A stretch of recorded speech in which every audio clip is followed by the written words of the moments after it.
The Holy Bible, New King James Version, Numbers 35. And the Lord spoke to Moses in the plains of Moab by the Jordan across from Jericho, saying, Command the children of Israel that they give the Levites cities to dwell in from the inheritance of their possession, and you shall also give the Levites common land around the cities. They shall have the cities to dwell in, and their common land shall be for their cattle, for their herds, and for all their animals.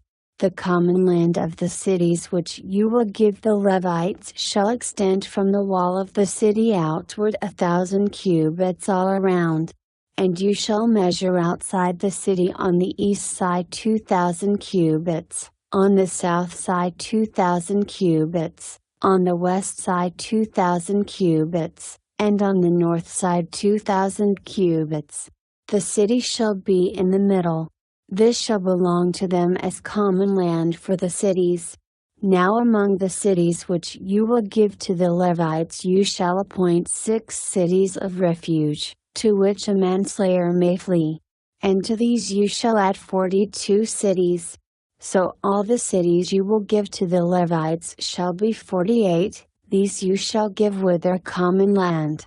And the cities which you will give shall be from the possession of the children of Israel. From the larger tribe you shall give many, from the smaller you shall give few.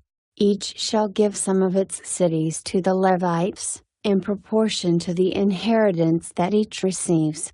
Then the Lord spoke to Moses, saying, Speak to the children of Israel, and say to them, When you cross the Jordan into the land of Canaan, then you shall appoint cities to be cities of refuge for you, that the manslayer who kills any person accidentally may flee there.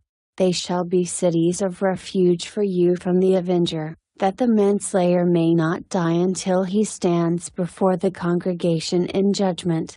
And of the cities which you give, you shall have 6 cities of refuge. You shall appoint 3 cities on this side of the Jordan, and 3 cities you shall appoint in the land of Canaan, which will be cities of refuge.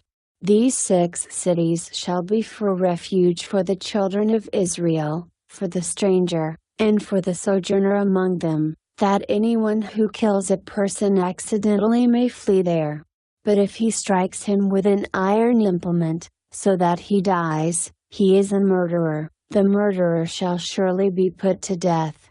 And if he strikes him with a stone in the hand, by which one could die, and he does die, he is a murderer, the murderer shall surely be put to death.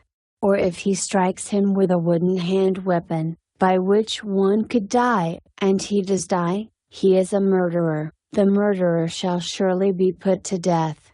The avenger of blood himself shall put the murderer to death. When he meets him, he shall put him to death. If he pushes him out of hatred or, while lying in wait, hurls something at him so that he dies, or in enmity he strikes him with his hand so that he dies, the one who struck him shall surely be put to death. He is a murderer. The avenger of blood shall put the murderer to death when he meets him.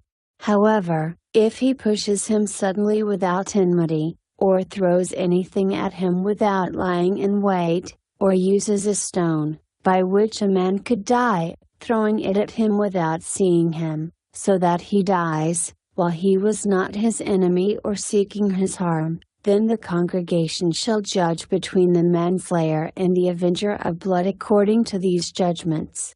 So the congregation shall deliver the manslayer from the hand of the avenger of blood, and the congregation shall return him to the city of refuge where he had fled, and he shall remain there until the death of the high priest who is anointed with the holy oil.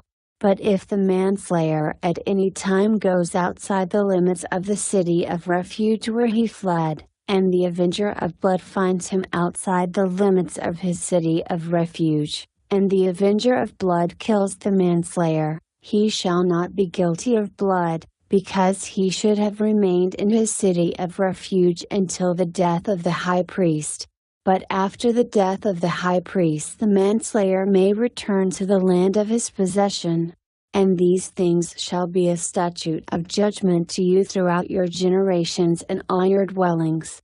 Whoever kills a person, the murderer shall be put to death on the testimony of witnesses, but one witness is not sufficient testimony against a person for the death penalty.